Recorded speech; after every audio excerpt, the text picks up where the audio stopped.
itu setelah jadi rapot, harus paham juga pelaporan hasil belajar. Kalau pelaporan hasil belajar ini adalah proses ketika kita ada pembelajaran. Bentuk pelaporan hasil belajar yang efektif bagaimana, perbedaan pelaporan belajar dan pelaporan hasil belajar, kemudian bentuk pelaporan selain rapot itu apa saja kita coba bahas Bapak Ibu.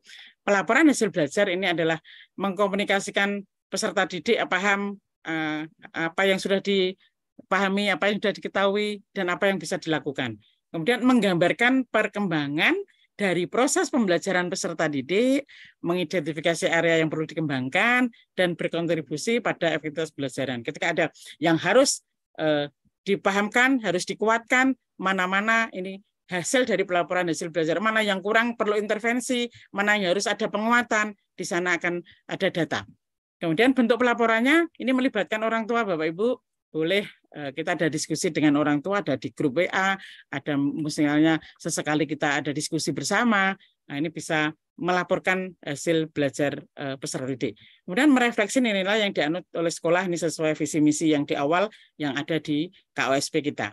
Kemudian menyeluruh, jujur, adil, dan dapat dipertanggungjawabkan. Kemudian yang terakhir adalah jelas, mudah dipahami oleh semua pihak. Nah, ini perbedaannya tadi pelaporan hasil belajar dengan pelaporan hasil belajar. Kalau pelaporan belajar itu hanya tadi pas ketika proses pembelajaran bisa dikomunikasikan dengan orang. Kalau pelaporan hasil belajar ini berupa rapot dicapai dalam 1 tahun ya, dalam 1 tahun di kelas itu kita ada rapot yang namanya pelaporan hasil belajar yang diberikan ke orang tua untuk kita lihat sebagai penjaminan mutu sekolah kita. Itu bisa dilihat dari hasil rapot yang diterima murid. Nah, bentuk pelaporan selain rapot kita pertanggungjawabkan ke wali murid, ini ada beberapa Pak Ibu. Portofolio dari anak, diskusi tadi, konferensi, sekali kita bisa diskusi dengan wali murid. Kemudian pameran karya. Pameran karya ini tidak harus berupa produk Bapak Ibu, bisa berupa performa. Contohnya ketika kita gelar karya di akhir tahun ya, setahun sekali, itu tidak harus berupa produk, berupa performa, berupa prosesnya anak bisa menjelaskan, dan tidak harus ada di panggung yang mewah, tidak, tapi per kelas bolehlah kita kondisikan untuk pameran karya masing-masing kelas, apa keahliannya, apa yang sudah dipelajari selama setahun, tampilkan di sana, undang wali murid boleh, undang kelas lain untuk saling melihat, saling bertanya, saling sharing. Di sini adalah pelaporan selain rapot bisa diperlihatkan untuk kita maksimalkan dari hasil selama kita 1 tahun pembelajaran.